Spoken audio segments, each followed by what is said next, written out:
Good morning, good morning, good morning, good morning, good morning. How is everyone doing today? Are we ready for a wonderful stream? Hello, my name is Crow, and today is going to be a beautiful day. Artbert, darn it! I wrote Albert. Stop retweeting the tweet. I'm deleting it. Don't be an idiot. You're talented. You're handsome. You're gorgeous. You're gorgeous. You're gorgeous, Crow. Where'd you go? No! You son of a bitch. He's the ultimate shield, the ultimate protector, and it's just so beautiful. Woo! Let's go! My money is don't aim it at people. Oh no, it's teleport! I thought I was gonna shoot somebody! No! Wow. Woo! Not what I expected. I'm so happy but terrified. No. Wow. Woo!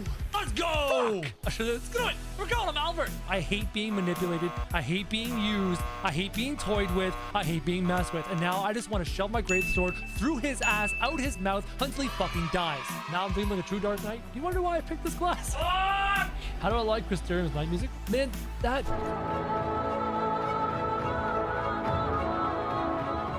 Wow, that's way better. Holy crap. Floor tank is not happening, chat. That's a weird AoE path. お前はもう死んでいる。何？ Bravo! I wasn't paying attention! I was just saying no floor tank. I'm not gonna die. I refuse to die here. Because that horse and those horses, and that's where I'm gonna stay. And everything is perfectly fine. I hate the way my character's being spoken to. I hate their snooty looking down on you bullshit. No, don't not. Fuck this guy. The more he speaks, the more I can't stand his face. When do I get to stab him with my giant stick? Oh, hello. Get fucked. Wow. Hi, Magnite. Hi. Oh, did you fall? Did you die? Oh, I'm so sorry, little son. If you dare speak a word of me calling Albert, I will kill each and every single one of you. I will find you and destroy you. Good morning, good morning, good morning, good morning, good morning. Hello. Good day, everybody. It's just you, me, and the darkness today. Just you, me, and the darkness. Good day, good evening. I don't know about that. Doesn't quite feel like an evening to me. Kind of feels more like an afternoon. Kind of feels more like a midday. Don't you know? Good day, chat. Good day. Good day there. Hey, hi. Hello, why are you all funky over here? Y'all funky. Y'all got the funk. Hold on, let me just take this and go like, bleh. Huh, there we go. I can see you better. Hello, too bright. It's not that bright in here. I had to have all these lights on. I had them set to white because without them, it's dark in this room. Like, watch this. Hold on. I have technology. Watch me with my technology. I'm gonna be very technological. Okay, those are off. Okay, it's not bad. But then I turn off that one. Ooh. And then this one. Ugh. Shit, there's a light right there. Barely does a fucking thing. It is actually this dark in this room in my basement. Like, damn. And then we go. What the hell? Turn those on. Voila. Much better. Good day. Oh, by the way, Anastasia, thanks so much for joining. Hearts in the chat for Anastasia. Hearts in the chat, please, thanks. Dark basement. This is my dungeon fortress. This is my fortress of solitude. We're gonna chat for a little bit while people file into the stream. Usually happens before we continue on with the story where we last left our lovely hero. Hi, everyone. Hi. My ears. Oh.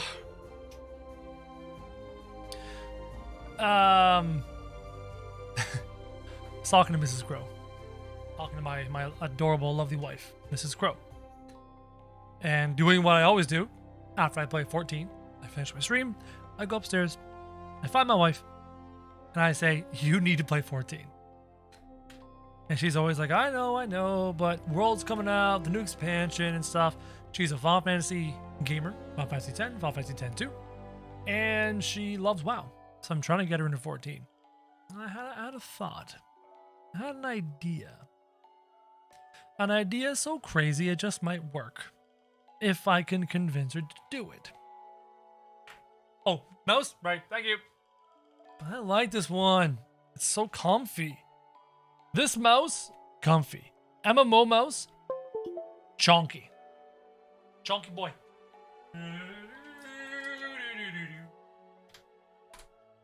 He's chonky. So I said, Mrs. Crow, I have a way for you to play Final Fantasy XIV. Mrs. Crow was like, what do you mean? And I said, what if I turned myself into my chat? And she gave me the weirdest look. I said, what if I turned myself into my chat? I said, Final Fantasy XIV viewers and the Final Fantasy XIV community love one thing above all else. Now, they love this more than even playing the game themselves. And she asked what that was. I said, the Final Fantasy XIV community loves to watch each other go through the goddamn story. And they love to react to each other going through the goddamn story. They adore it. They love to live vicariously through content creators to watch the reactions to the favorite parts of the story. And I think the Final Fantasy XIV community almost loves that more than actually playing the game itself. So I said, I want to turn into my chat. I want to watch you play 14.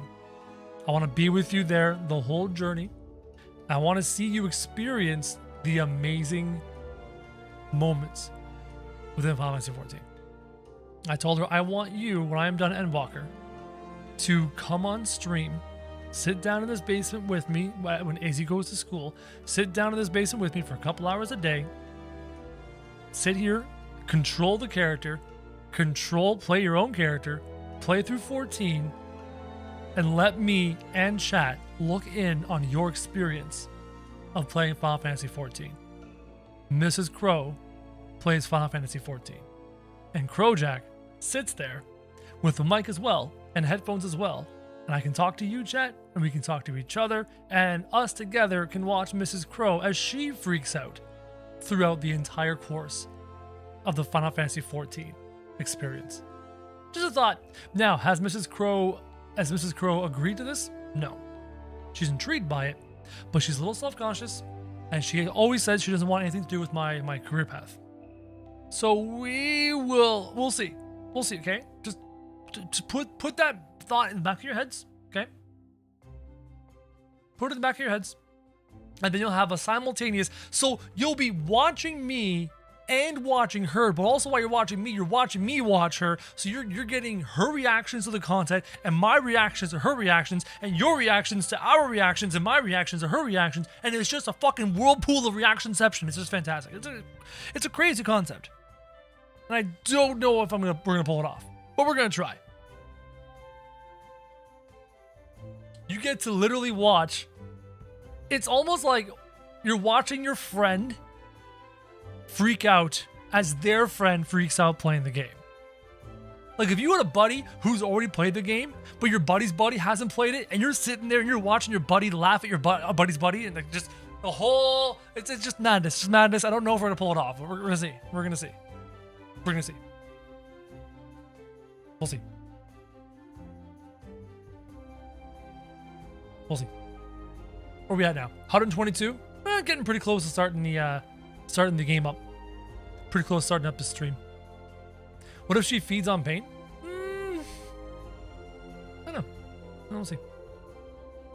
I don't know. We will see. Cannot guarantee it's going to go down. Odds are it won't. But it's a crazy concept. Because ultimately, I don't know what to do once Endwalker's done. I'm not sure what to do with this channel. I'm not sure what to do with the stream. Right? When Endwalker's done, I'll be like, I don't know what to do. I have nothing left to do. People will be like, oh, you can try this side content or that rate and stuff, and that none of that seems like super appealing to me. I might try some of the MMORPG aspects of 14, but ultimately I do not appreciate 14 for its MMORPG aspects. I appreciate it and adore it for its storytelling aspects. Help, I'm being held captive by my boss. Well, tell your boss that he should tell you to get back to damn work. What's up, hamster kills? You can do what my boyfriend did. Sit me in front of his computer, put his controller in my hand with the character creation up on a female Mikote. Mrs. Crow, knowing her, she would roll a female aura. You tell her she can be a half dragon, half girl, she'd be all over that. So she would be a female aura. which means I would need a second. I need to figure out how to set up a double mic setup at my desk. So that hardware wouldn't work. I plug 2 of those into that. I have to figure out how to do a double mic setup and a double headset setup, which would be fascinating. Made you enjoy the rating aspect? I'm not. Final Fantasy XIV's MMO aspects so far are not what I look for in an MMORPG. So far. Its combat is not what I'm looking for in an MMORPG so far. I could be wrong. I may find things about 14 and its MMORPG portion of it that I enjoy. But for me and my interests and what I'm looking for, what I'm trying to get out of an MMO, it doesn't have it. It's not there. But I could be wrong. I'll be wrong. I could be wrong. I'll try a few things as we progress through, and if I like them, it might fill the void that I need for MMOs. But we'll see. All right, 140 people. I think we can start the game up now. Huh? I think we can start the game up now. Launchy. We've been chatting for how long now? Well, 10 minutes? Perfect. 10 minutes is a good enough time to let people roll in here before we get the party started. Worry about those later? Yeah. What do you look for in MMORPG? An opportunity for me to take my perfectly crafted gear and smush other players. I do not want a system in place that normalizes gear. I despise gear normalization in MMORPG specifically. Despise it. I need an ecosystem that allows me to perfect my gear, perfect my skills, perfect my talents, perfect my abilities, perfect my playstyle, and then take all of that perfection and pit it against other players. That's what I need. And it's not just PvP. That's not just PvP. Normalized PvP does not appeal to me within the scope of an MMORPG. It's perfect for me when I'm playing Counter-Strike. You know, if I'm playing Overwatch, I do not want someone to have a higher level McCree than me. You know what I mean? If I'm playing Fortnite, I don't want somebody to have a level 10 shotgun versus my level 1 shotgun. You know what I mean? But in an MMO, I like having the discrepancy in power. I mean, I could get some joy. I would get some enjoyment out of crystalline conflict, because I know it is normalized. I would get some joy out of it. But it's not. It wouldn't scratch my itch. It would not satisfy me, right? It wouldn't satisfy that specific itch I have. I enjoy normalized PvP. I love Overwatch. I used to before I hated Blizzard. I love Team Fortress 2, and I love games that have just you versus the opponent, no leveling up, no power, just you and your opponent. Whoever's better is better. I love that stuff. But it's like, how do I explain what I need? I've recently fallen in love with a sport. A brand new sport. Formula 1. Racing. Open wheel racing. Whether it's Formula 1, IndyCar, even NASCAR. I have fallen in love with Formula 1. And it's not because I love the driver versus driver storylines. And I do. What I also love about Formula 1 is everything else that goes along behind the scenes before race day. All the thousands of employees that put together all the science technology that goes into the cars, the construction of the cars, the decision making between what tire types to make, and all that stuff. All the behind the scenes stuff before race day is you building your MMORPG character. The tires are you picking your gear. The engine is you picking your talents, right? And then on race day, it's go time. It's go time. I love it. I that's one PvP thing that it's hard to find an MMO that provides you with the actual gear discrepancy.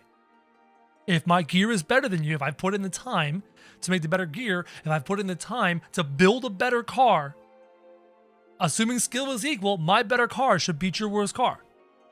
Because the construction of the car is a portion of the racing. Just like the construction of your character is a portion of the PvP. That's the little niche I don't get a whole lot of in gaming. I can find normalized PvP everywhere. Like playing Counter-Strike. Just you and your gun versus them and their gun. Normalized PvP is everywhere. But the Formula 1 racing equivalent of PvP, not so much. Not so much. It's like you mentioned chocobo racing and breeding. It reminds you of Pokemon. Not all level 100 pokes are the same. Once you start to learn about their IVs and EVs, once you learn about the genetics and their training values, you start to realize that not every level 100 Charizard is the same power. And I find a joy in learning how to perfect my Charizard. You know what I mean? I find a joy in learning how to perfect my gear in an MMO. And then to take that perfected system and pitting it against other people. If I smush the opposition, I smush them, they weren't good enough. But if I find somebody out in the world of the MMO I'm playing who also perfected their gear and perfected their build and perfected their skill, that is Xenos versus the Warrior of Light right there. That moment. Xenos will go ahead and smush the people weaker than him. He gets some joy out of it, not a whole lot. But when Xenos finds that perfect opponent that's just as powerful as him, that's joy. That's joy. And that's why I love Xenos so much. I'm just starting to say I love that. When you are at your best and you've built the best and your opponent has done the same and you fucking go. Adore it. So that's why for me, Final Fantasy XIV is missing that one aspect of MMOs I really enjoy. Does that make 14 bad? No. 14 is by far probably the best game I've ever played. I've enjoyed this story so much. I've enjoyed this game so much. It sits at the top of my game hierarchy right now. And I'm not even done Endwalker. But is it my perfect MMO? No. Nope. I'm still looking for it.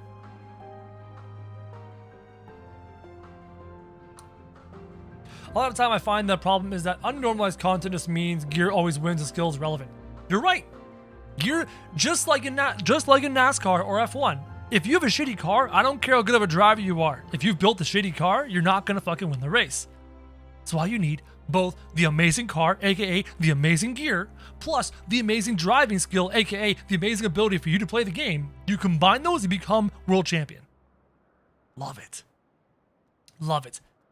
I also love the normalized PvP. I love Overwatch. I love Team Fortress 2. I love Counter-Strike. I love Halo. I love Fortnite and Apex Legends and all those. I love those too.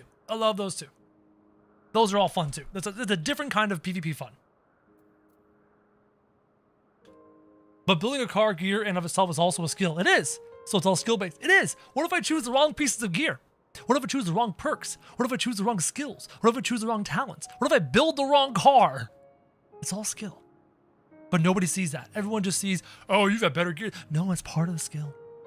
And in MMOs, the grind to build the good character is part of the grind. It's part of the joy of MMOs.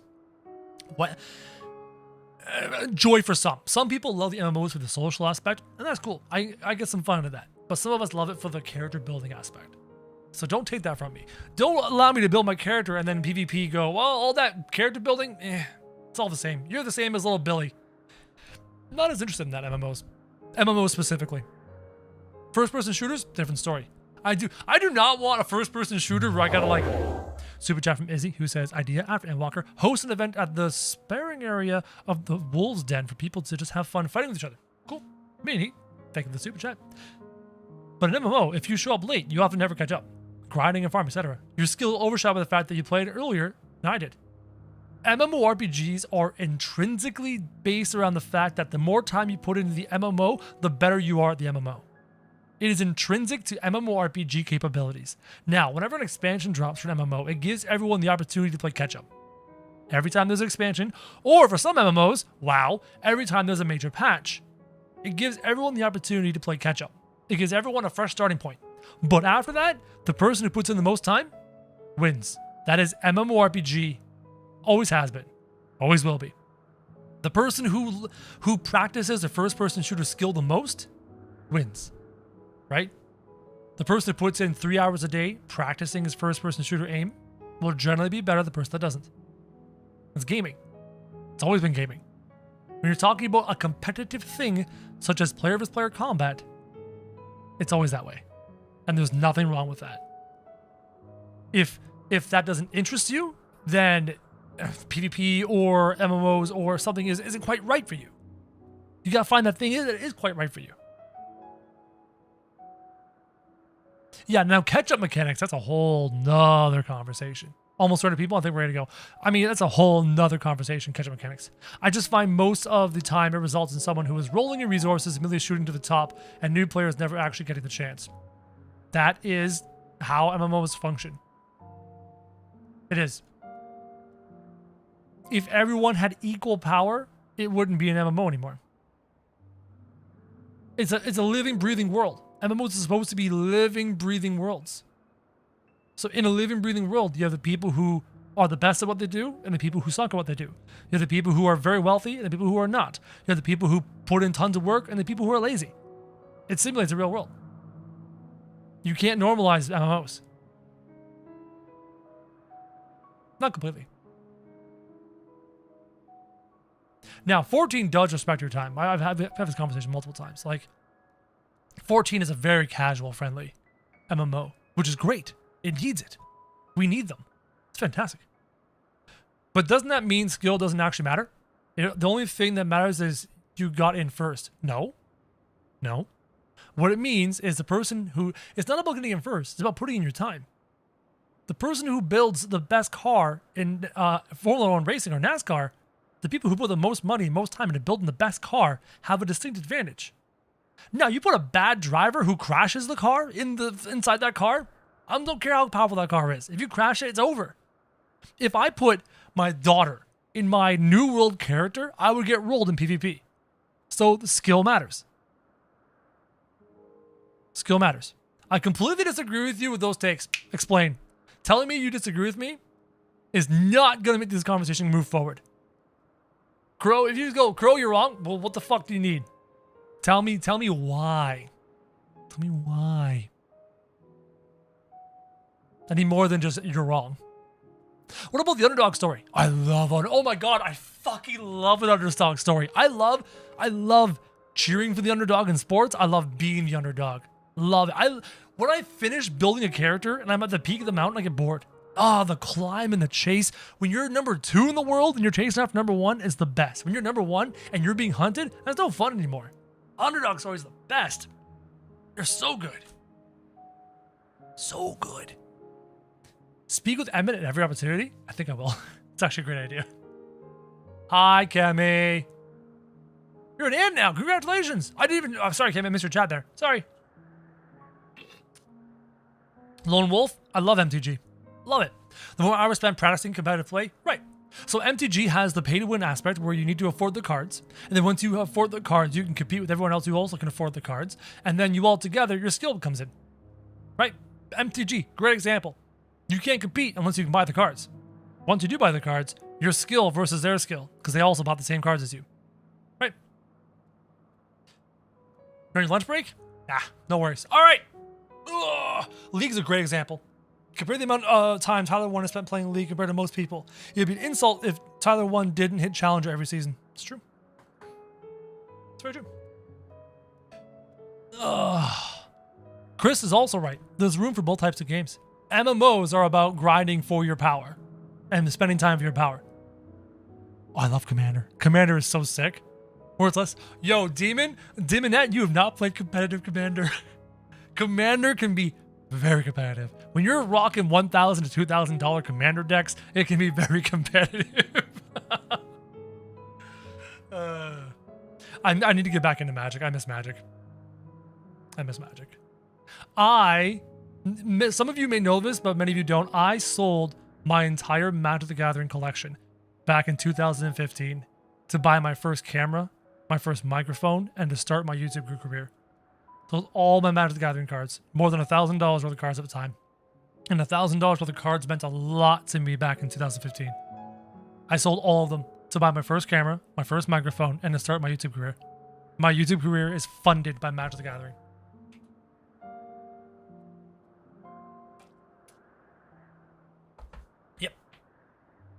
MMOs have to be about grinding. 14 is not about grinding. You're right. MMOs don't need to be about grinding. They don't need to be about grinding. I think grinding is the wrong word I want to use, Yuruki. The word I want to use is when it comes to player versus player in MMORPG specifically, same with raiding. When it comes to raiding and the competitiveness of putting out the most damage, or when it comes to player versus player, the time you spend building your character should mean something. for me, should mean something. That's all. It should mean something. It should make a difference. I want my MMO PvP to be like NASCAR and not be like ping pong, where each of you have the exact same paddle on the exact same field and skill wins. I don't want that in MMOs. I want that in my first-person shooters. The MMOs, I want NASCAR. I want to build my car. I want to research my car. I want to perfect my car. And then I want to be the best racer in my best car. Let's play. I'm going to talk to Emmett before anything else.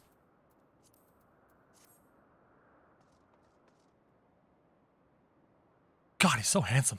But he's still Emmett. You know what I mean? In case you didn't know, it's rude to stare. Stop.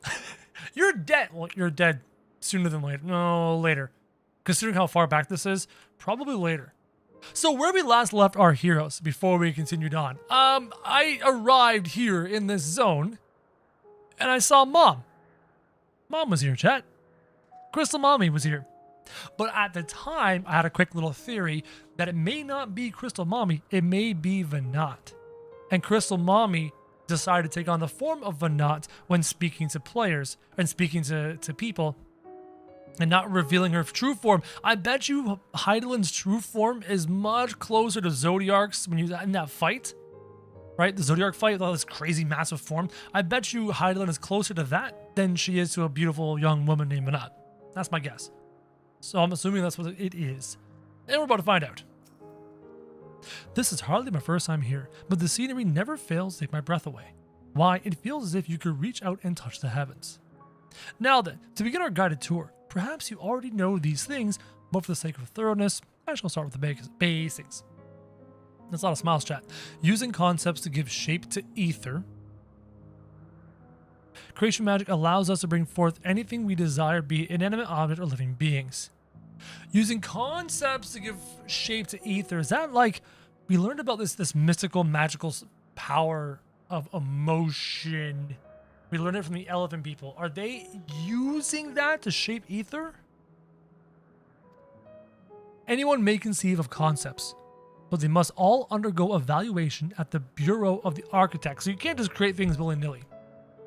As part of that process, living beings and certain arcane entities may be sent here to Elpis for an in-depth observation and study. A fascinating facility, isn't it? I dare say you'll enjoy touring it with us.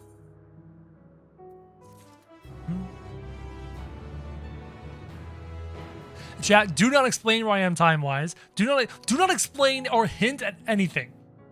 Believe me, Yuruki will simply just delete your comment or time you out or whatever. Do not. Don't do. Don't do the bad. Don't do the bad. Now then, our friend Hermes, aside from overseeing the facility, he also conducts his own research. Chances are he'll be at the main observation hub. Let's seek him out there first. Thank you, my new old friend. Attired as you are, however, you stand a little... our dear Emmett Selk wishes to keep a low profile for his errand, so do you know how to make a robe? The basic concept will do. I don't know how to do anything. No, your whim, your responsibility. You're going not another thimble of aether out of me. Getting. The way he scrimps sometimes, you'd think he wasn't a nigh bottomless font of magic. Very well, I shall make the robe, but perhaps you can assist. Come, let us search for the requisite material. They're gonna make me dress with the question mark boxes. I'm gonna dress like them. Hi, I can mount up here. Oh, there's pretty butterflies that are probably murderous monsters. Yep. Murderous monster butterflies. Oh, they're not murderous. They're friendly. Nice. Aether currents? Not too concerned about that right now. What the hell? I was distracted by something. An etheric rope. I want you to use it to capture, shall we say, 2 petalodi. There are 3 species here, I believe. Any 2 different kinds should serve. Okay. It's still thin compared to ours. You need to weaken the petalodi first. Let me guess. Kill 2 flowery dudes? Yep.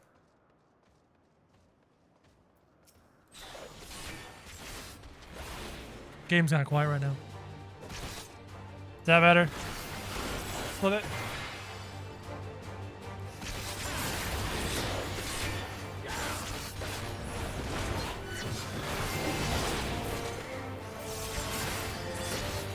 People were really good about keeping a secret. Nice. Yeah, the last thing you want to do is have people ruin this part of the story. Did I get one? Oh, I gotta weaken it and then I hate these things. I hate when this happens.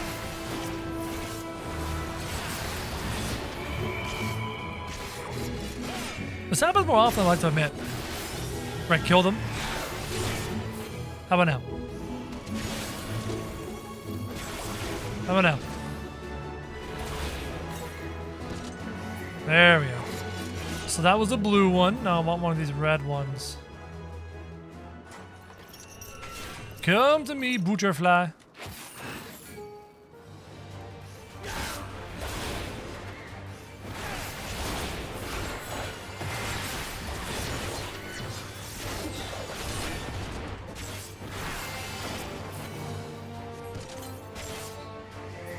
There you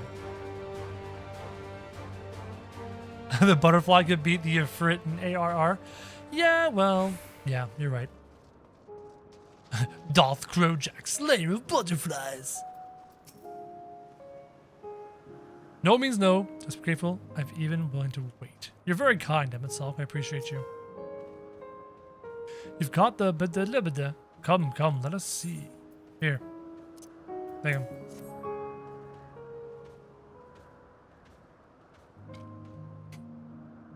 Butterfly effect? Yeah, I hear you. These fine fells will do nicely. And now for a spot of reversion. Reversion? He's doing the magic.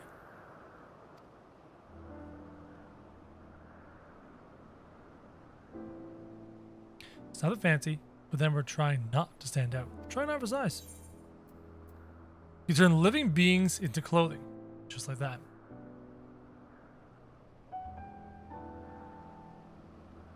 Well, not just like that. You need to revert them to their constituent ether first, lest you wonder why I asked for two species. It is due to the difference in their etheric balance. Blending them allows us to produce a garb with superior etheric stability.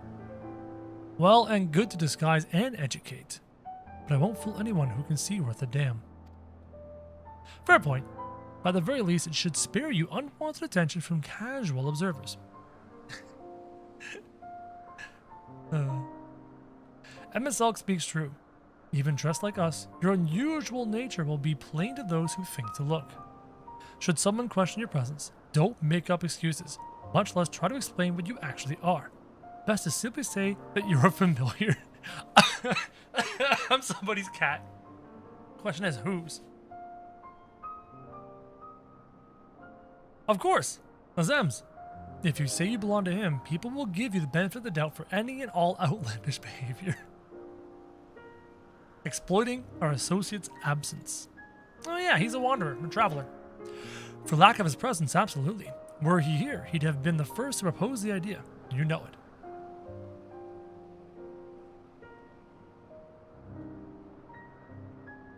With that, your story is settled. Let us continue with our errand. It's like...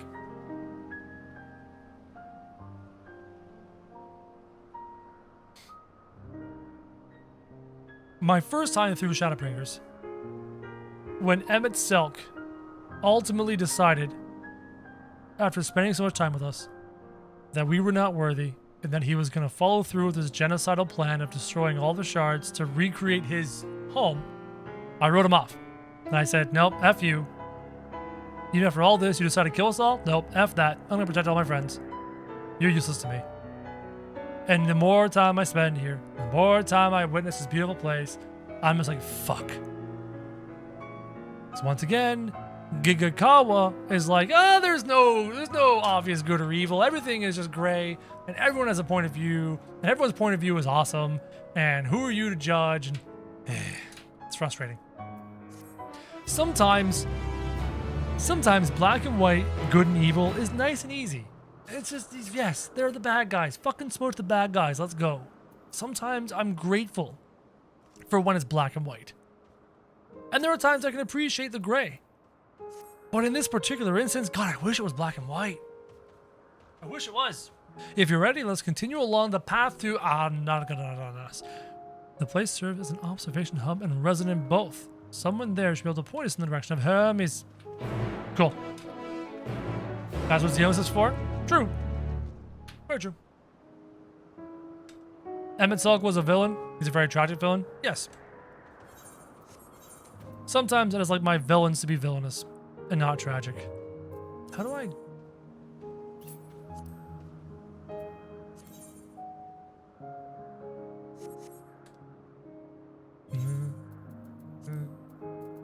What are these called?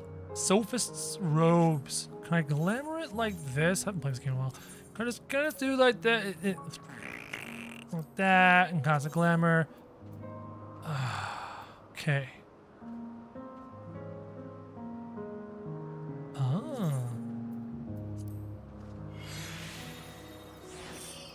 Sophist robes, as well as I'm sitting on legs and boots. Leggies. And boots. There.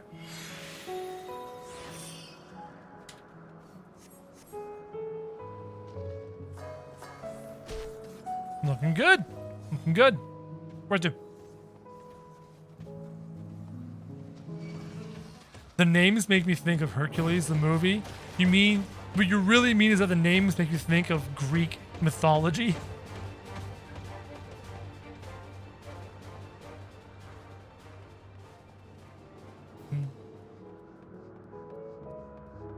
I don't like that people seem to forgive Emmett for all the shit he has done. That's kind of where my conflict goes. My sympathy for Emmett ended when he made his final decision to say, fuck it, I'm killing the planet anyways, I'm killing everybody anyways. My sympathy ended there. And a lot, and I mean a lot of people lambasted me over that in the comments. Countless people lambasted me. Set me aflame for me saying, no, fuck you, Emmett. I'm not gonna remember you. Fuck you. So many people lost their shit and said some horrible fucking things in my comment section.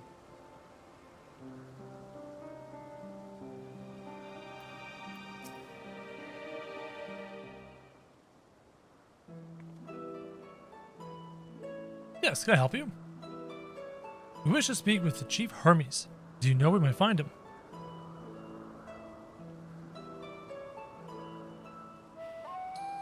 Well now, by your mask, I assume you're one of the 14. I wasn't aware there was to be a visitation. Between you and us is something of a surprise. Your discretion in the matter would be appreciated. I see. My lips are sealed. The chief should be out conducting observations as usual. His focus of late has been aquatic creatures, so I expect you to find him by one of the pools here.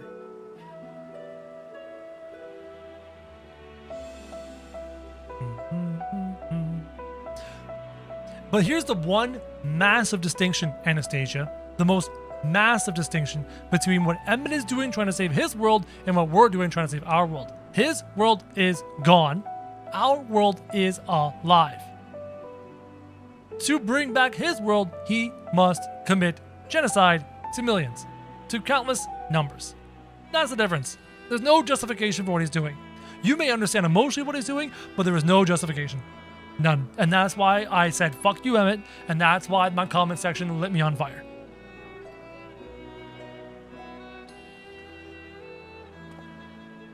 I say, Athlodius, while I've never met Hermes, you know him well, do you not? That being the case, could you simply find him by his ether? Aye, then I could. So why not just do that? As you know, Emmett Salk and I can discern the color of souls. By the same token, we can also see Aether quite keenly from great distances. With this skill, I could readily locate Hermes, but I felt that it'd be a waste of opportunity.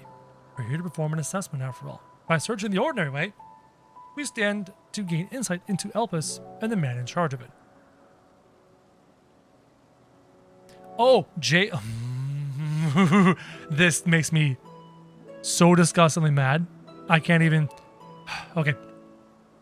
Jace, you're not the first person to say this. I'm not blaming you. Many people have tried to reason with me and say Emmett looks at all of us as only partially human. So it's totally okay in Emmett's eyes to wipe us all over partially human.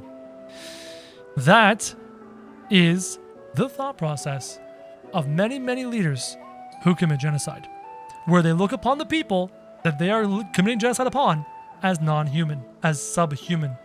Look throughout history. Learn your history. I do not want to hear that excuse ever again. It makes me angry. It's stupid.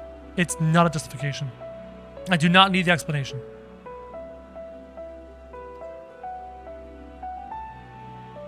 If you're going to accompany us, make yourself useful and help us look for Hermes. According to his profile, he has short, dark hair. Okay, so you know it's because we're in Elpis that we don't have our cowls up.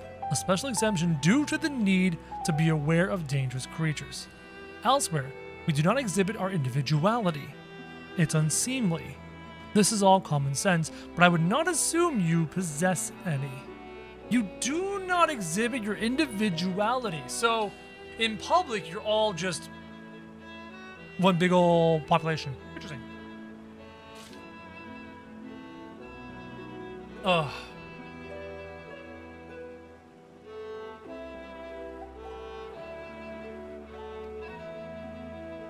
It's a rare treat indeed to be able to search for someone by their appearance, and thank you for humoring me. Come, let's find our man.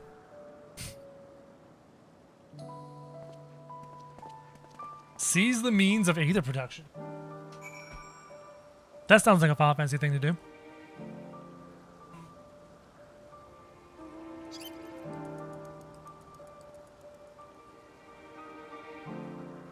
Hey, Blackbird, how about you tell that to all those Sunder people?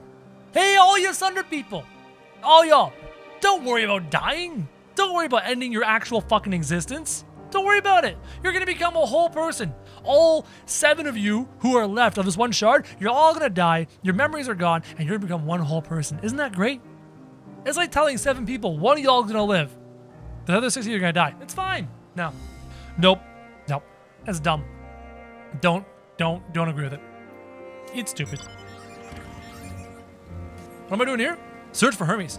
He has short, dark hair, so, not the white hair people.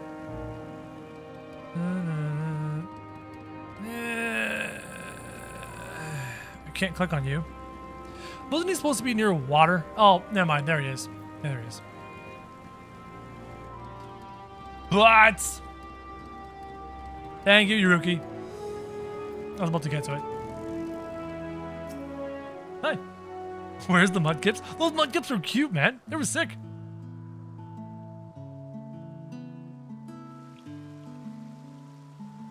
Shouldn't this be Fandaniel?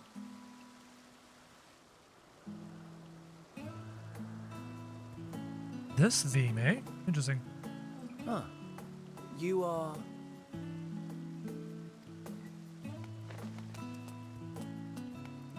Oh. Different. You're different too. What do you mean, Me. too? We're alike. Friends.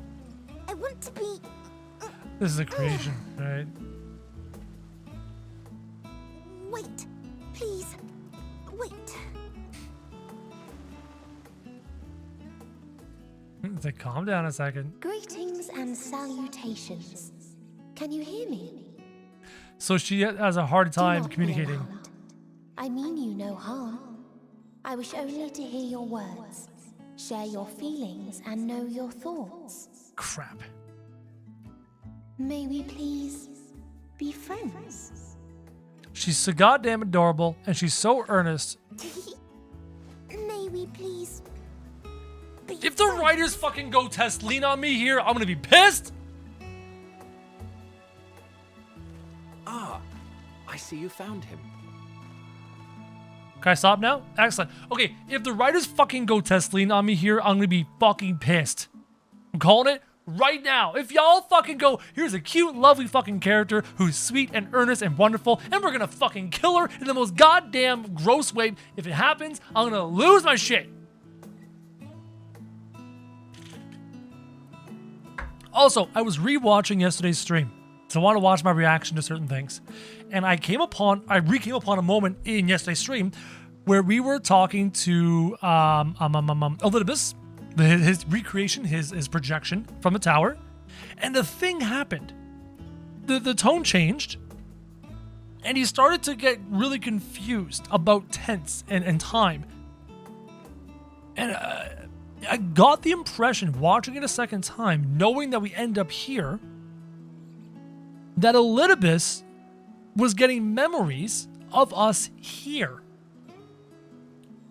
in this time.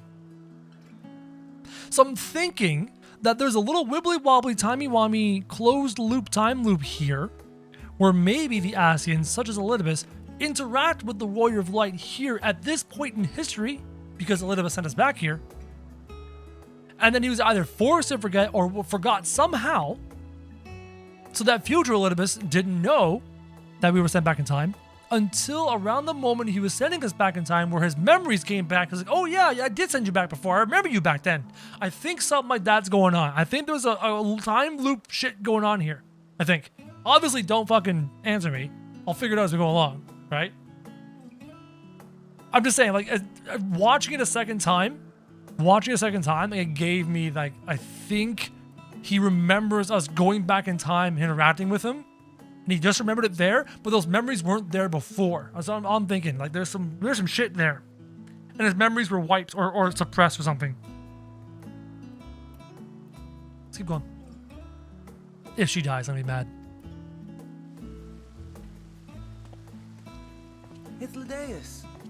It's been a while. Too long, I think. That is Fandaniel's voice actor, but it's more of a softer tone as opposed to the madness of Fandaniel in the future. Too long indeed. It's a peaceful for close tone. Collaborators. On this blessed occasion, I bring not only myself, but others who long to speak with you.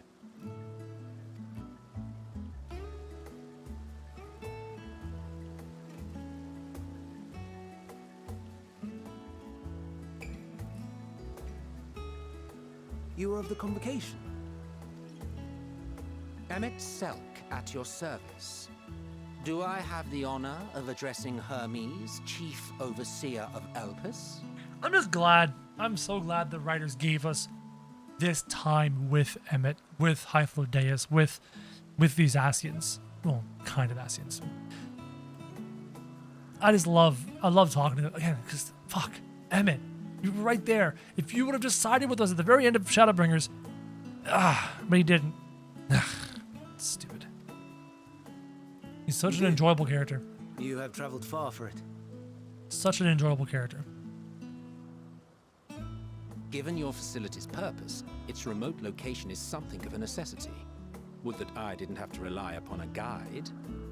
And as I said in yesterday's stream, I'm hoping some fucking how for a magical Christmas land resolution where somehow all these people and the Ascians and everyone are all together and yet the shards are still there. I want my magic fucking Christmas land happy ending. Where Emmet is with his people and he's happy, and Elidibus are with their people and they're all happy together somehow, and yet the shards are still around and all of our friends. I want my goddamn magic Christmas land ending. I said it last stream, saying it again. You wound me. Have I not ever been an attentive and helpful friend? But moving along to more agreeable. It's a lot of smiles, chat. This one we chance to.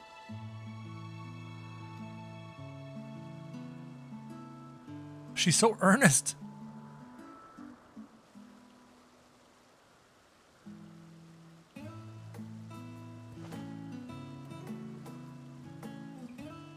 Well, you certainly have her attention. Is she one of yours, Hermes?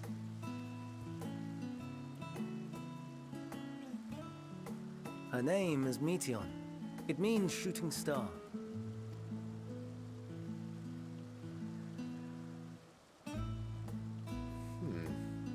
If I may make an observation, her ether is terribly thin. I fear she might dissipate at any moment. Their eyes are so fucking cool. Nor do I believe you've made a submission to the Bureau. I would remember such a concept if you had. I haven't, as you say. I judged it too early. She's a pet project of mine, still undergoing preliminary testing. But rest assured that I will attend in person ere long. Very well. Being an authority on flying life forms, I appreciate that you are exacting in your work. I shall look forward to your submission. If we have finished with the perfunctory chit-chat, I would discuss official matters. Fuck, I love his character. Oh, it's so good. By my coming, I trust you already anticipate the subject. I have an inkling, yes. Please wait to the main building yonder. I shall join you as soon as I've returned these creatures to their homes. What's wrong, Hermes? The Nemestoma is missing. Is that one of the names of the creatures?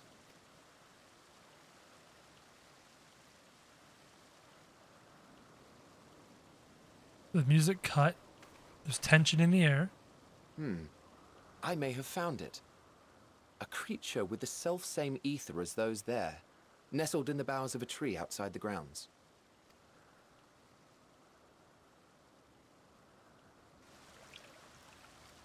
You're saying they can climb Never mind. with their And then solid excuses for limbs? And then the music kicks in and all the tension just gets cut. It's gone.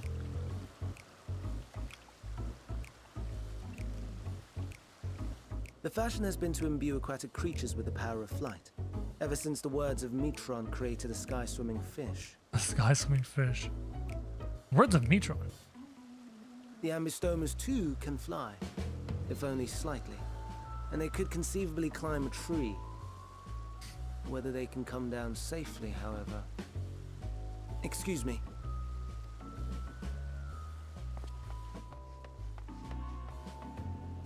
I'll help too.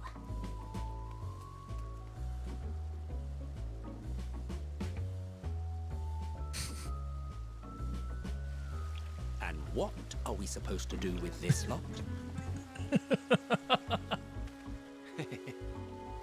May I suggest we split up? If you would be so good as to assist Hermes, Emmett Selk and I shall keep an eye on these adorable creations in the meantime.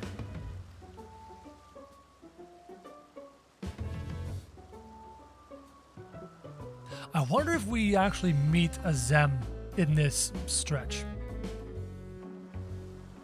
I wonder.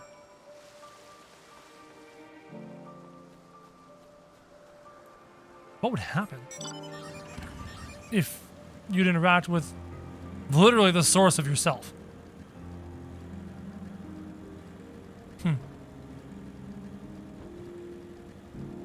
Oh, smiles. Damn it, Chet! Ooh. Ooh. That is pretty.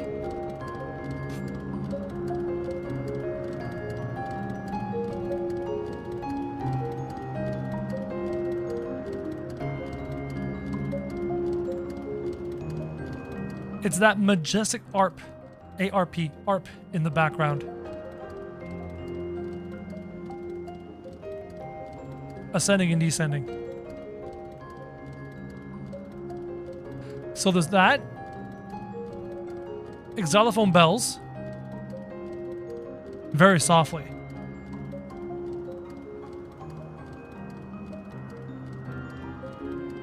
Like eighth notes. Just some really cool things.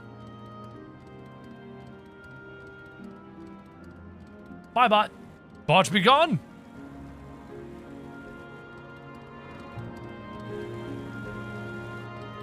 Oh, there we go. It seems Hermes and Metion have found their quarry, a creature known in this age as an Ambistoma. Yet though it has been safely extricated from the tree, Hermes appears to have found himself in quite the predicament. Hermes! Oh, there! Hermes saw it high up the tree. He climbed up to get it, but it jumped on him and he slipped. Just land on your... Do you need a hand? No, I'm fine. I feel a little embarrassed. Now, for your own safety, please stand back.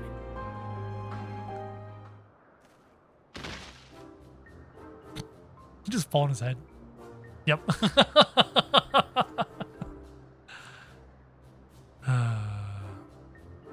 We better get a happy ending. Hermes, you alright? Quite alright, yes, my apologies for making you worry.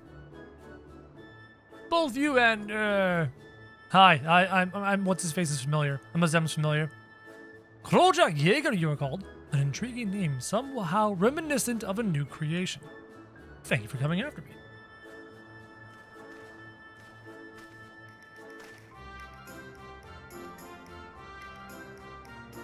As for you, little one, you must be more careful. That's cute. You may be able to fly, but it doesn't mean you cannot fall and hurt yourself. Why do we always cut the music like that? Oh no! I forgot all about its fellows. Why this music right now? Why this music? It's so weirdly timed.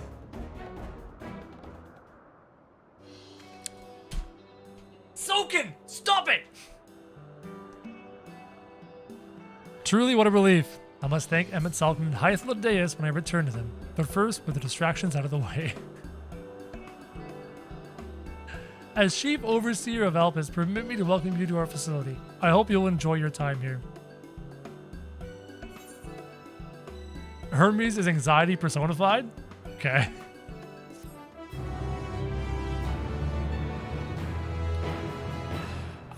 Explains I can see why certain rephrase I can see why many people like Hermes then, because they can see their own anxious selves, their own anxious moments kind of within Hermes, and they can relate to that.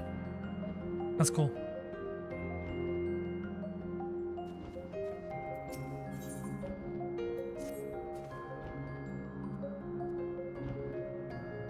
We mustn't keep the others waiting. Let us return to Anagnorisus. It's a lot of syllables. Agnosorisus, bird of Elpis.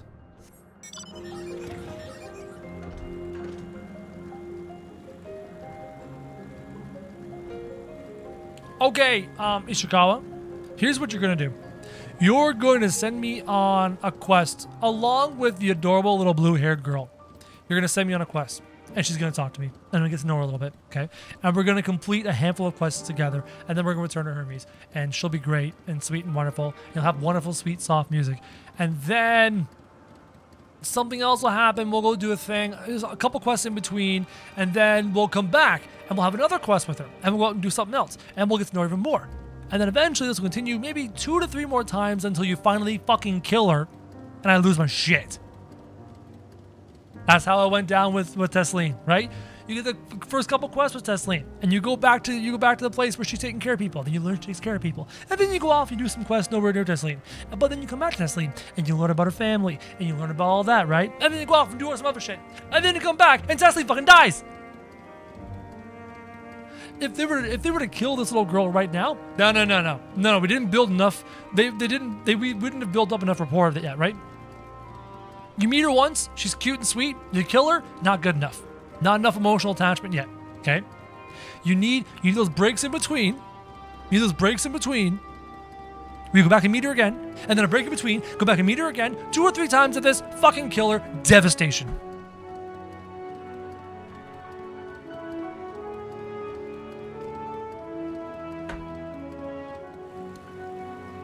Fuck this game.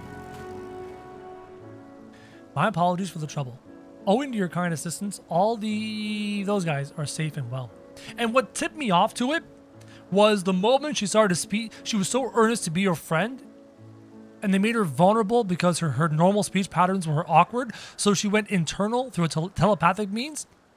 And it was such a touching moment that tipped me off to the potential possibility of what Ichikawa could be doing here. My apologies for the trouble. Owing to your kind assistance, all the blah blah blahs are safe and well. I'll presently send them back to their space. If you go on ahead to the main building. Fool me once, Ishikawa, shame on me. No, fool me once, shame on you. Fool me twice, shame on me. Upon entering, you will see a table and chairs, a meeting area. You may speak there. Take care not to let the creature slip away again. See, and now we're off going to do some things away from the adorable little girl. But then we're going to come back and have some more interactions with the adorable... This is fucking predictable. Oh, I know what you're doing. And I hate it because she's so goddamn cute. And earnest and happy and... See, I can come back here. How the fuck...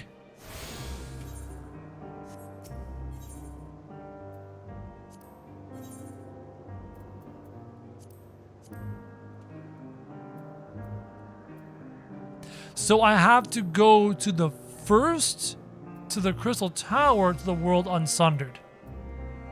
Okay, cool. Interesting. This is just too amusing?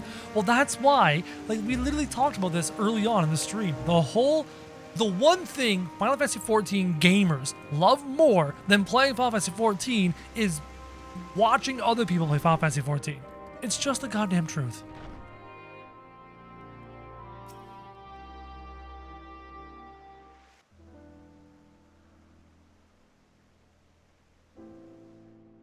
This appears to be the place. And here is where we part ways. No!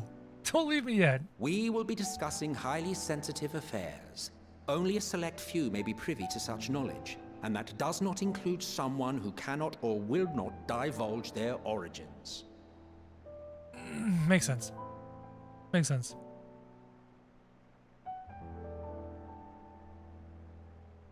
What? Will I have to remove you by force? Oh, please! I want to see that. Do that! Let's go!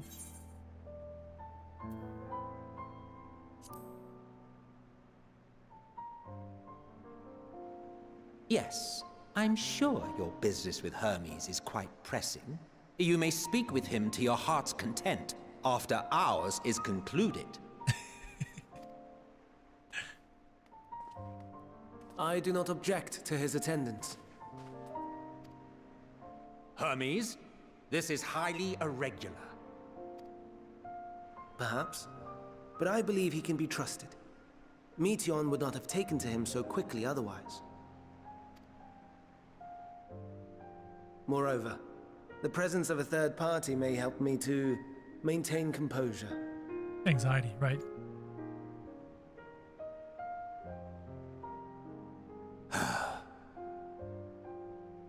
As you wish, then. I don't know why I never noticed this until now. If I had one criticism for the people in charge of the animations during these cutscenes, is the motion. The beginning and ending of motion. It's abrupt. There's no smoothing. There's no ramping up of the motion. When you move as a person, you don't instantly just go. That's jerky. You begin slow and you accelerate into the movement until you reach a conclusion, and then upon reaching conclusion of your movement, you slow down again to a stop. His movements, from his chin going down here to the chin up here, jerks and abruptly go. So if there's one little criticism, apply some smoothing to the motion to give it a little bit more fluidity and believable movement, as opposed to those abrupt beginnings and abrupt stops. That's just, I don't know why, just watching his chin move like that, it caught my eye. It's really minor, but it annoys me now that I noticed it. See right there, his head just... Do you hear? Smooth it.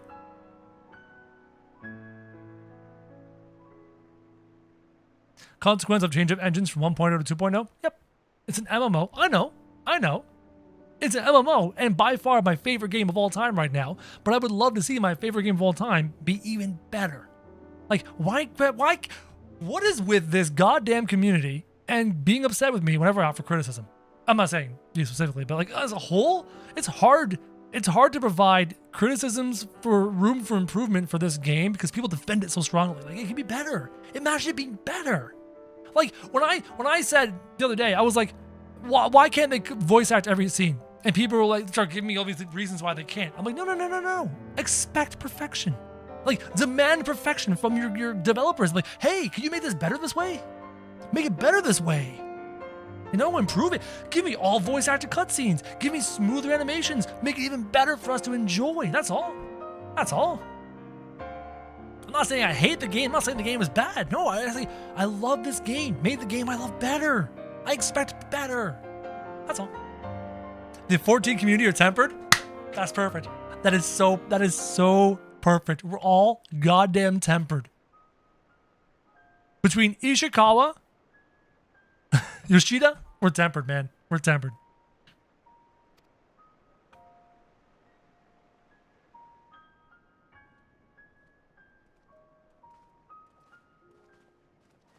Like, some of the motions are bad.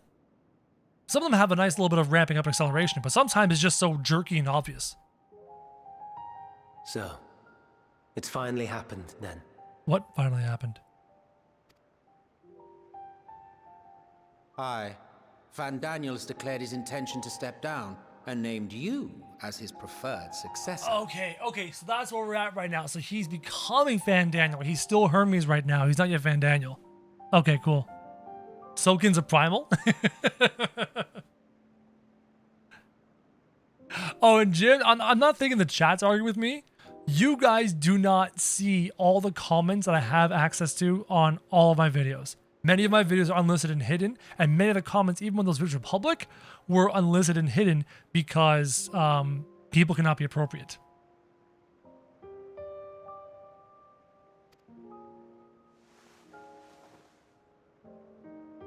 In recognition of your knowledge and your works, the convocation is giving the recommendation due consideration.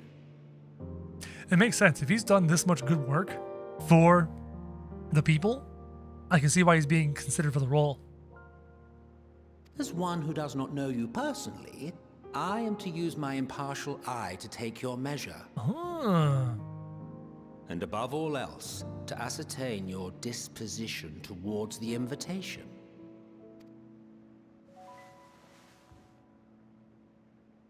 I understand that you and Van Daniel are close. He himself was once chief overseer of Elpis after all. Interesting. It's like an ascension. That's not the word. A succession. I should not be surprised if you knew before anyone else that he wished to relinquish his office. I wonder how long he held office for, or how long he could hold office for, because I don't know. I don't think this civilization has a short lifespan. I'm pretty sure it's a long lifespan. I did. He told me that when he fulfilled his purpose, he wished to pass the torch to me. Blackbird, it's very true. A torch you seem none too pleased to accept. Are you so averse to serving on the convocation? No, it's not that. So if this is the actual Fan Daniel that we know and love, and we watched literally commit suicide because he could not stand life any longer, this is probably going to provide some insight into what could have led him down the road to the point where he was like, I hate this, I hate life, I hate everything, I'm going to off myself and off everyone else with me. For a humble researcher like myself to even be considered is an honor beyond words. Everything about his body language here, like he's being weighed down by the burden of this offering. No. What troubles me, what I struggle to come to terms with, is the very fact that Van Daniel is stepping down. Does this not mean that he will return to the star?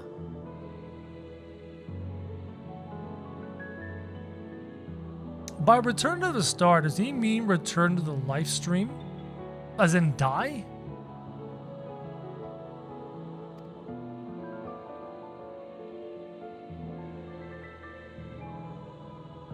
Of his own volition, yes. Like so many others have before him. So do you live forever until you decide to be done? Super chat from Ryan, who says that wasn't Hermes, that was Amon. Oh, Amon was the Fan Daniel I know. That's right, it was Amon. Right? Yeah, right? Timelines. Return to the star? Does that mean die? Thank you for spelling out exactly what I was talking about, beautiful young lady. That's not a word I hear often. Is that what you say here in Elpis? Interesting. Mankind is the life of Aetheris. Each of us, a drop of blood flowing through its veins, bearing sustenance. This seems really important right now. Is the life of Aetheris.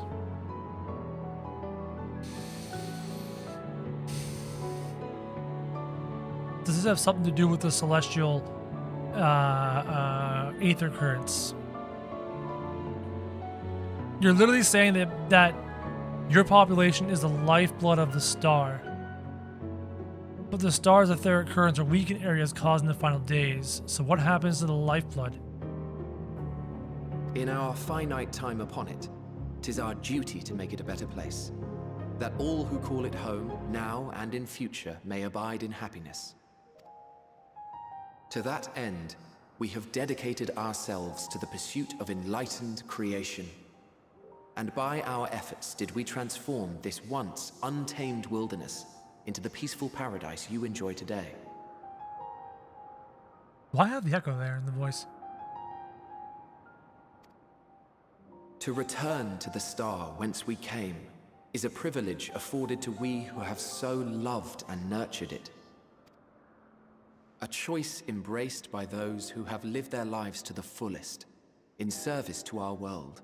Yeah, no. So this is really nitpicky. That voice echo when the camera was out in the world should not be different than the voice echo I hear right now in this room. It shouldn't be different. Because I myself, as the listener of his story, is sitting right here in that chair beside him in this room. So even if the camera shows you a different view, it's coming in through my character's ears. So the reverb should not be different. The source of the audio should not be different. Super nitpicky. But as somebody who creates content and creates stories and stuff like that, I don't know why they made that artistic choice. And by changing the reverb to sound like you're inside of a cave, why would you do that in the middle? Okay, let's say you're speaking from the perspective of the cameraman who is out in the middle of nowhere. Why have a weird ass reverb when you're in the middle of nowhere where there be no reverb? So that was really weird. That was really weird. And when they depart upon this journey, it is beautiful, always. The 14 are no exception. 'Tis believed no occasion is more felicitous than the fulfillment of one's duty.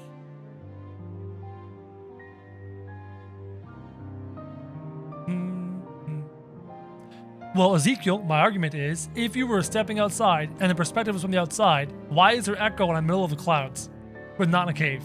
Just weird. Our office becomes our lives, and to retire is to return, or so the majority of us hold. Some few have elected to eschew custom. So there are other people who step down from the convocation but don't die? Mayhap you feel Fandaniel's deeds do not warrant his return. Yet you should know his accomplishments as well as any. During his time, he conceived of countless outstanding concepts. Who would not Channeling return? the wealth of experience he attained here in Elpis, he brought forth many new specimens. I know of all this. I do. It's just, I cannot fathom why someone so great and wise, who could still do so much good, would want to end it all. Big true. Big true.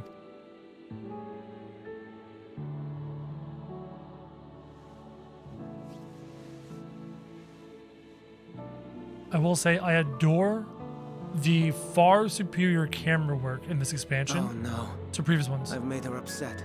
So Forgive much me. better. I know I requested your presence. Might I trouble you to take Meteon outside? A change of scenery would do her good. Oh look, we get to go and interact with her. Fuck. I know what you're doing, Ishikawa. I know what you're doing. Now we go spend some one-on-one time with her, and she gets to be all cute and awesome. And then be like, oh, you're so cute and awesome. And then we'll separate and we'll go do our things for a little bit. And then we'll come up. Fuck. I don't wanna. You are not gonna be Tesseline 2.0. I'm sorry, Krojak. I didn't mean. A walk? Perhaps we can go for a walk. Sure, Tesseline, we can go for fucking... Fuck! That's not the door. I am it. Most would jump at the chance to serve in the convocation, and yet... Don't mind us. We send to Mitian.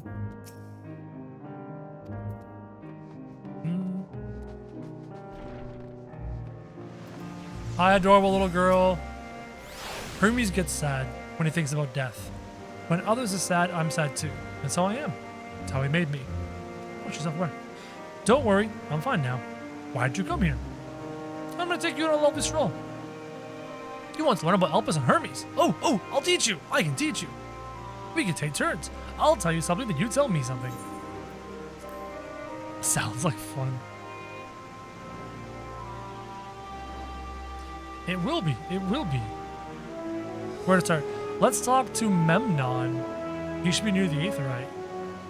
I'm not good at explaining, but Memnon is. I'll have him explain instead.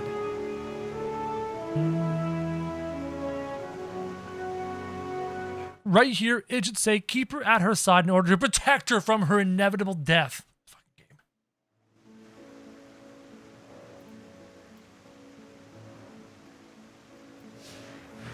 Come on, young lady. Eat. Just teleport down with me.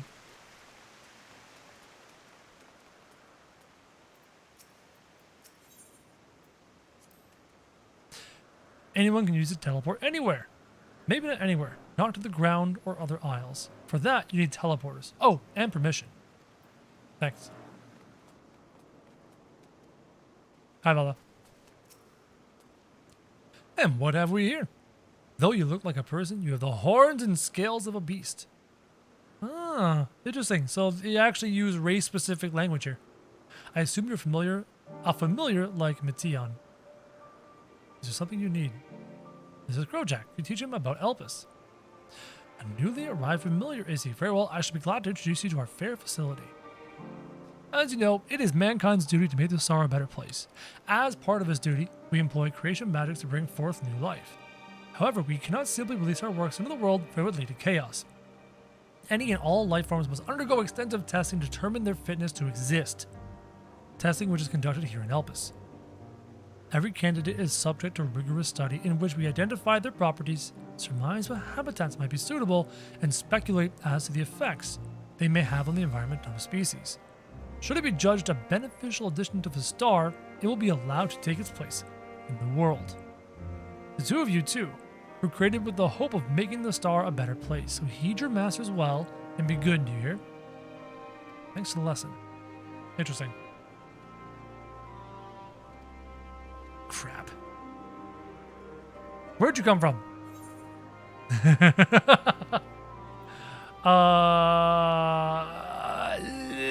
Crystarium. Crystarium? Never heard of it.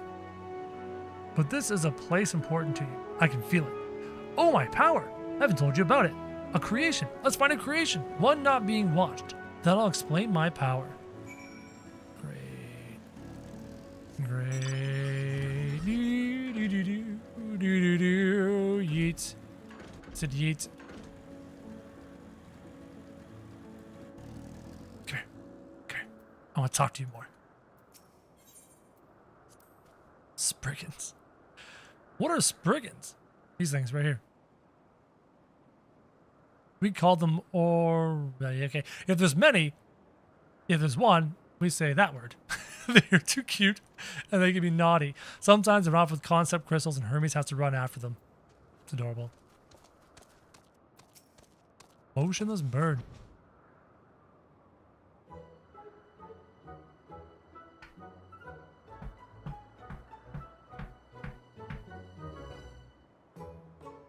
This is flowing right along with what I'm talking about. Yes, I know it's a bird. Here is the cute, adorable way we're going to have more fun and get more attached to this lovely little girl. Here it is. Here it is. But I don't remember seeing it before. Perhaps it's new. Anyway, I'll try reading its mind. That's my power.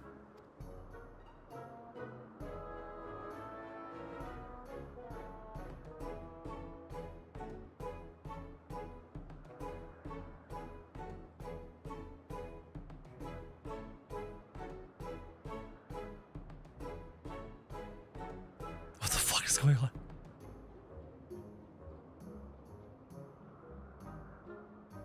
I can't read it. Or maybe there's nothing to read. I'll try again. With you this time. Oh, you do not want to go in there, sweetie. You do not want to go in there. Greetings, can you hear me? Hi. Don't go too deep. If there's doors closed, don't open them. Fuck. Ishikawa. I even said in my description of what they're going to do to this character, they'll play some beautiful, cute music. I fucking called it! Literally, rewind the stream. I literally mentioned, like, cute music. This is my power. I can read the emotions of those around me and project my emotion to others in return. Project your emotions.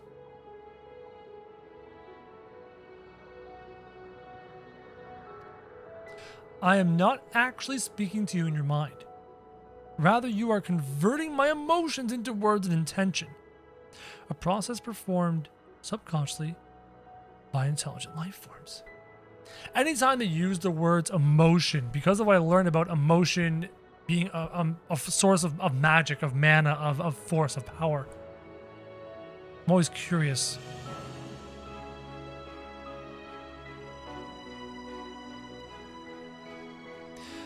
This ability is vital to my mission, for it allows me to interact with intelligent beings even should they communicate via unknown languages or other nonverbal means. As a consequence, I am clumsy at speaking. Yet though I struggle to express myself in this fashion, Hermes wants me to speak as much as possible, for everyone has thoughts and feelings that they may wish to hide. I harbor an affection for you, one that is difficult to define. Aside from the fact that you share common traits with us, your thoughts are complex, prismatic. They draw me in and leave me wanting to know more. I told you, don't open those damn doors. My doors on my mind are kept closed for a goddamn reason. Out of respect for your privacy, I will refrain from using my power when speaking with you. Nevertheless, I want you to know that I wish to be your friend. Fuck you, Ishikawa.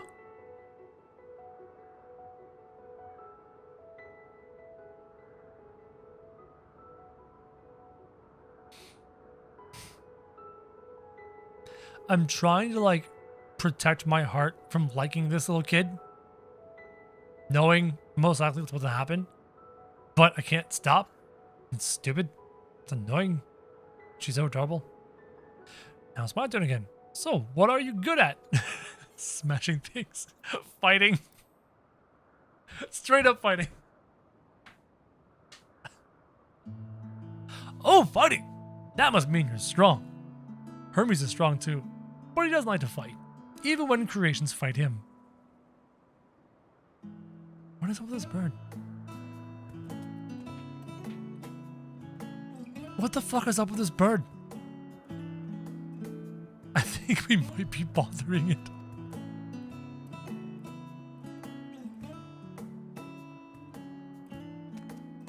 Let's keep going. We'll go and see Yuanth next. She's usually in a small building, one to the west now. That bird is disappointed in me. Yep.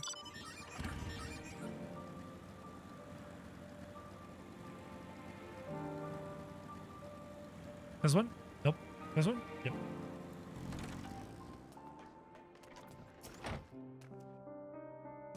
Well, well, if it isn't Matillon, I see you've brought a friend today. An apple. Could you make me an apple? The kind Hermes likes, covered in syrup? I want to share with Krojak. Candied apple. Hermes is certainly partial to them. But you know you can't eat. You weren't made to do so. But I like it too. It may seem that way, but it's due to your ability to share others' feelings. You've taken Hermes' likes for your own. In any case, I can't prepare an apple right now, but I'll bring one for Hermes soon, I promise. I was alright, Crow. I wanted to show you my favorite thing. Then I could ask about yours, but I failed.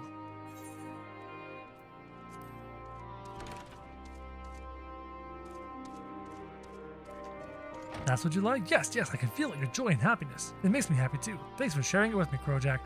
My answer would have been, I like fighting with Xenos. We We've walked and talked a lot. Maybe Hermes has finished talking too. Shall we go and see?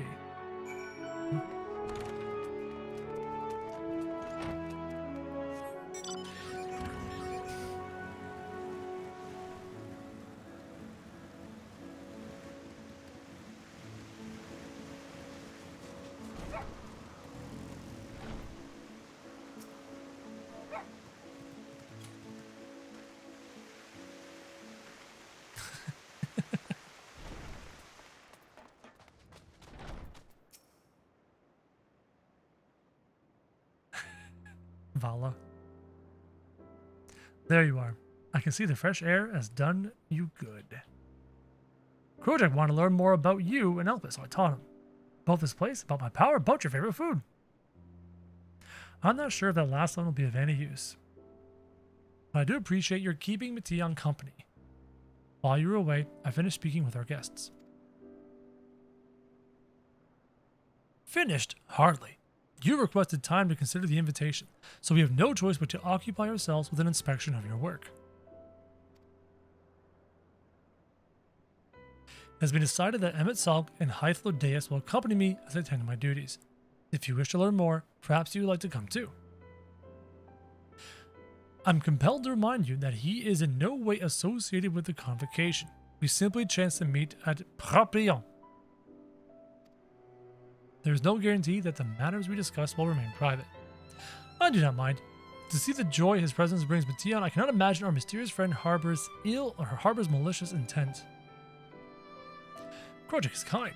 Really, truly. He taught me as much as I taught him. You coming? Of course. To watch Hermes, you're bound to learn lots and lots. Emmett is so sassy. He's almost too sassy. Come on, button.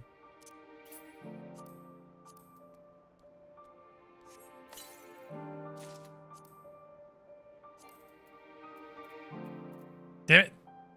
What button is it? This button? This button? There it is. Ugh. What are you? Bye. Ooh, I like how that looks. Oh. The shoulders are a little bit much. Just a little bit much.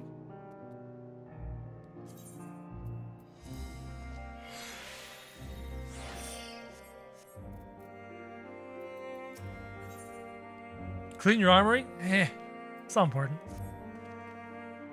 If everyone is ready, there are a few creations I need to check on. First, we shall return to the spot where we found our wayward Ambistoma. Have care when you step outside a hub, for there may be unruly creatures about. That's fine.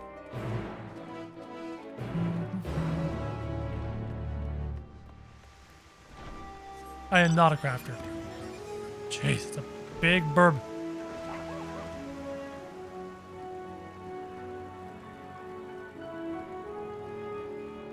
How the fuck does the Aetherite transport me not only through space, but through time? I can go from the goddamn Linza Laminza and then come all the way back to here. Bullshittery. Convenience for storytelling. Every time I think about it, it just like drives me nuts. Magic? It's always a fucking excuse. This here is a new species of Beteluda. We recently set loose. It's called a monarch butterfly. It has been doing very well, managing to maintain a stable existence thus far. If it can see its observation period to the end without issue, we shall release it onto the world. Tell me, do you know the difference between living beings and arcane entities? What is the difference? They're all suffused with ether. Like, what could possibly be the difference? It is the presence of a soul. Yet the soul isn't something you can choose to have at will. But wait, didn't something gain a soul? Alpha. Alpha gained a soul from Omega. You can be born without a soul, but gain a soul. Interesting. No, it manifests only in those beings whose forms adhere to the laws of creation that can endure on their own. Beings that do not fulfill this requirement, such as those spontaneously born of magic or natural phenomenon, do not have souls. But Alpha was able to acquire a soul, and he was created through a non-natural phenomenon. He was created by Omega. No matter how much it might resemble flora or fauna, if it lacks a soul, then it is considered an arcane entity. So you see, it is not for mankind to decide what is living. That domain lies beyond our manipulation. It is hubris to assume otherwise. Okay. So who decides whether something gets a soul? How does something get a soul? Is it the 12?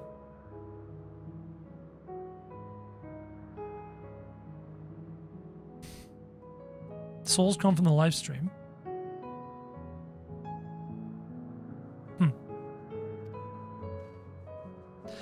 But come, let us head to the nearby beacon and receive a report that arcane entities have gathered there. Sure.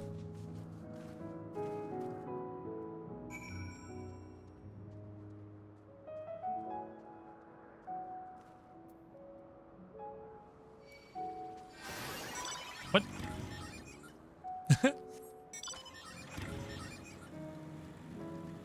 I have not done Hildebrand, no.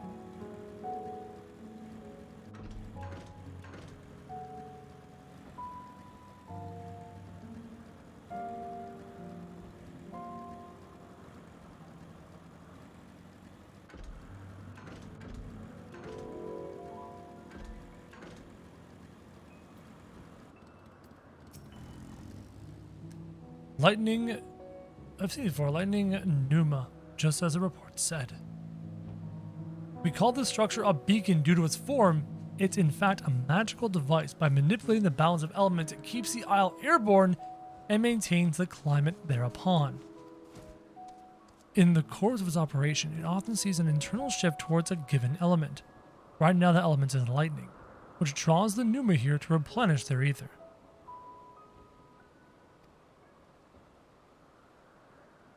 And feed the pneuma.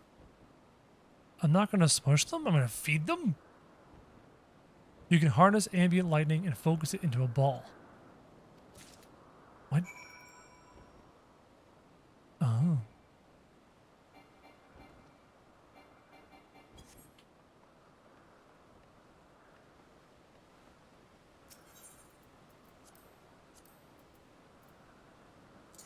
Oh, you want me to cast it here and not on them.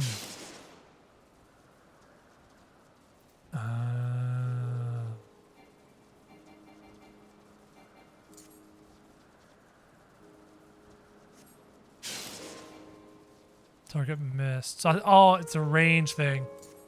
It's a range thing. That makes sense.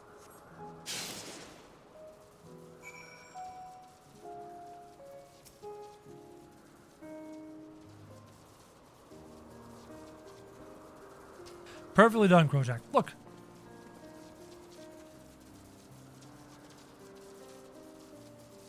See how they gather to feed. How they express themselves through their actions despite their lack of words. Speech is not the sole defining characteristic of a thinking, feeling creature, nor is silence an indication that they do not possess these qualities. Be it a soulless arcane entity such as the pneuma, or an ephemeral life form such as the Petaluda, all seek to perpetuate their existence, to survive.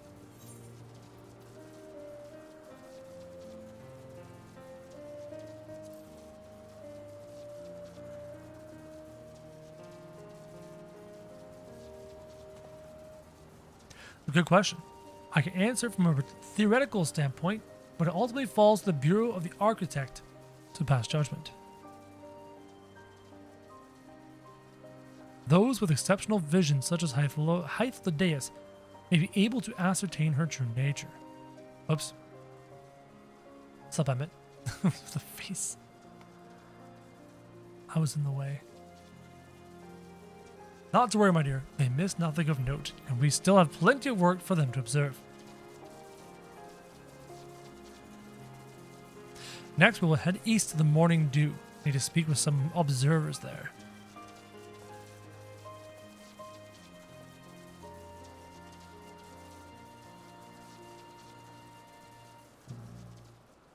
Great grapes of what? Great what of Polly? Hold on, I'm checking something quick. Pretty music, pretty sound. Oh, come on.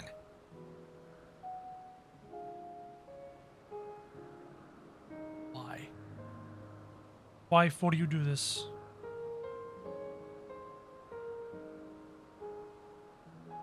%7.3%. 5 minutes.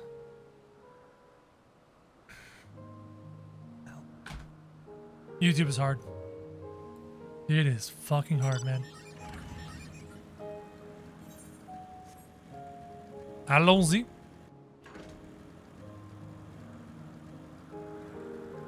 Up here? What's down there?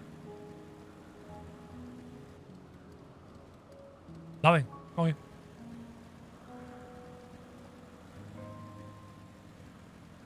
Gobu!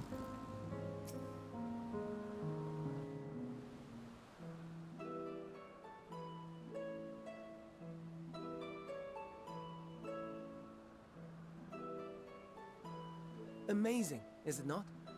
The Ampelos, one of our newest subjects.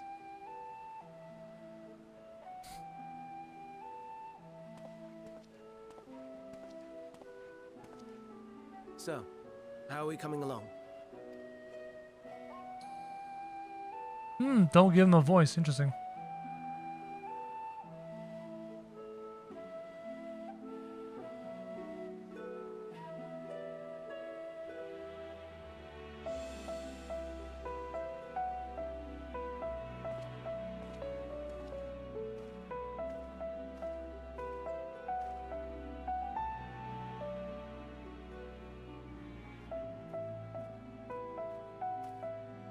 This place is Elpis. Those flowers. Elpis. Entelekis. Like me. Creations? Or something about emotions. Well, because they do, yeah, emotions. They are a product of Elpis, and Yep. so named for their birthplace. Yep. A happy accident, born of the hands of a former researcher who loved beautiful blossoms. Unique for how they change color, to reflect the emotional state of those nearby. Though be it here or elsewhere, they are seldom seen in any hue save purest white. Why? Why? That's super interesting. When we were walking around with that flower back on the source, that thing was multiple colors. It had every color of the rainbow, it almost felt like. Why is it always purest white here? Reflect the emotional state, you say? By what means do they achieve this? In creation, there exists an energy wholly apart from ether, one driven by emotions. Okay. In creation, so does your creation magic tap into this? In like manner to how we manipulate ether, this flower is subject to the influence of said energy.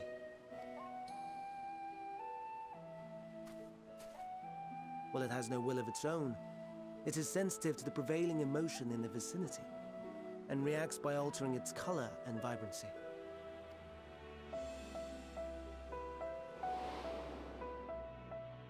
Akasha?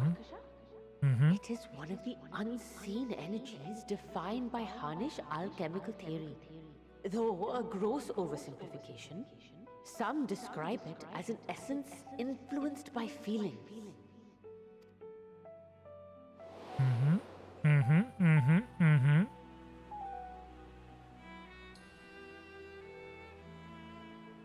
Akasha. Though I'm not familiar with the term, your description suggests it is the self-same energy. Dynamis, we call it. Dynamis. And those entities like the Elpis flower that have the ability to interact with this energy, converting emotions into tangible phenomena, are Entelekis.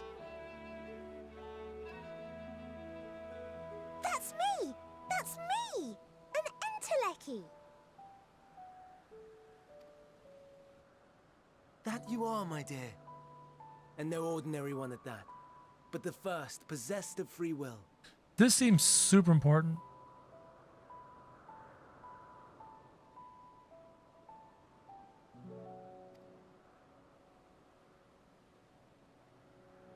Wait. A form of energy other than ether? Dynamis? I've never heard of such a thing. Why would they be introducing me to the first sentient being that is capable of doing something with this particular energy source? Hardly surprising. Dynamis cannot be seen, much less felt. And though its existence has long been theorized, we had no proof until the flower's serendipitous creation. Who created it? Was it Vanat?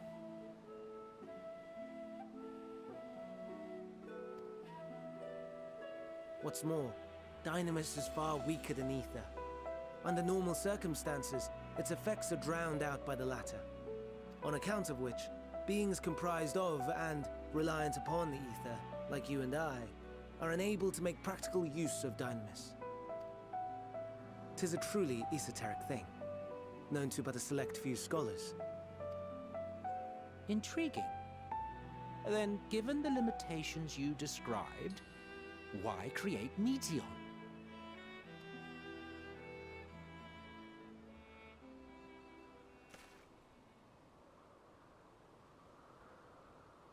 Our star, Aetheris, is especially rich in ether, so much so that its name is derived from it.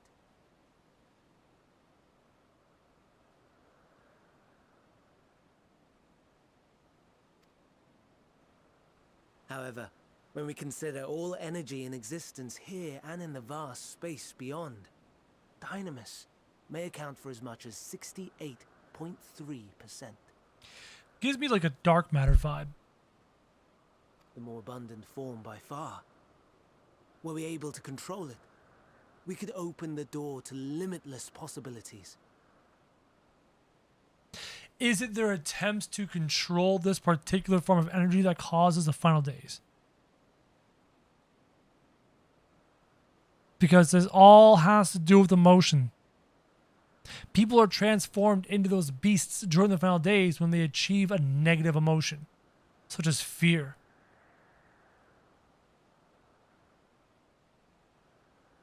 What other... I'm getting close, but I don't have all the information yet. 'Tis not unlike a gently flowing stream, unable to break through the dam of ether barring its path. But if we could imbue the stream with the vigor of a raging river... Hold on a second. The beings created during the final days are devoid of ether. Their ether is removed. Is gone.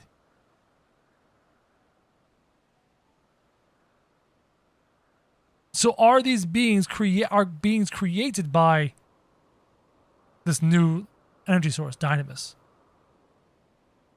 He's literally describing what happens when these things are created.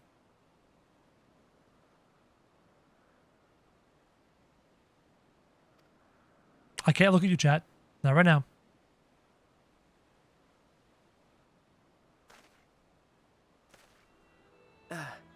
Not that I have such grand ambitions.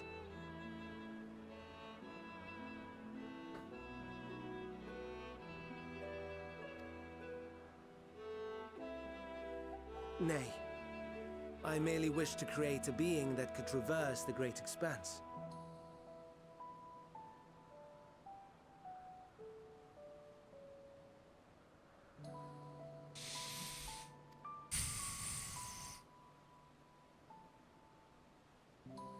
The relative scarcity of ether beyond the bounds of this star was a concern. And so, I looked to another source of energy by necessity.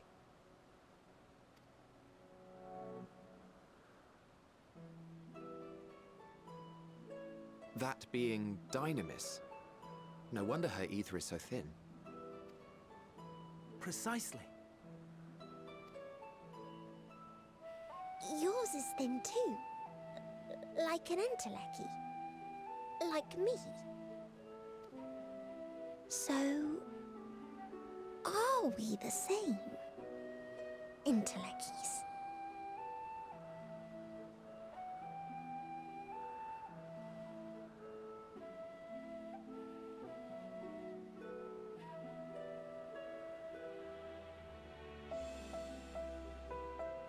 Not quite.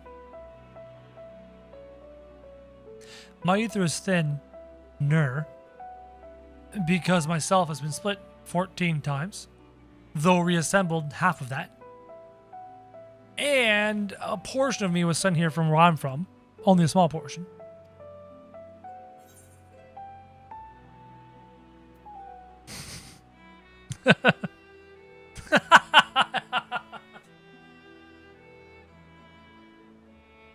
Well, aren't we ungrateful? Mayhap I should revert you to the pathetic, faded thing you were.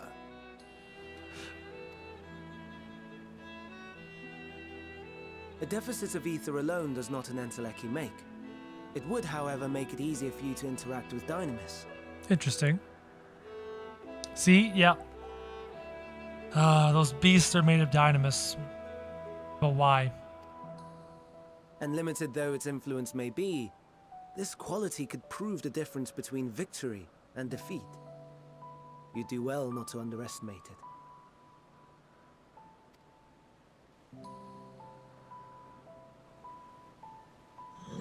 Oh, sleepy Gobu. Oh dear. I'd forgotten about the poor fella. You must excuse me a moment while I go and verify a few more things.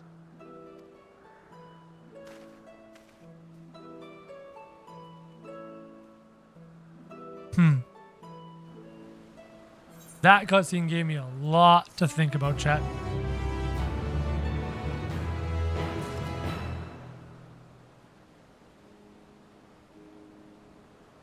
Chat, we're going to wrap it up here for today.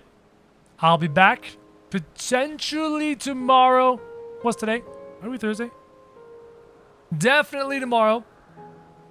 Potentially Saturday. Probably not Sunday. Definitely Monday. All right. You guys are awesome. I'll see you tomorrow. Ugh. Questions. When do I get to meet, who I assume is Vanat? Hopefully soon. Oh, look at her on her Gobo. Alright, bye guys. Talk to you later. See you tomorrow. Jump into the Discord server if you haven't already.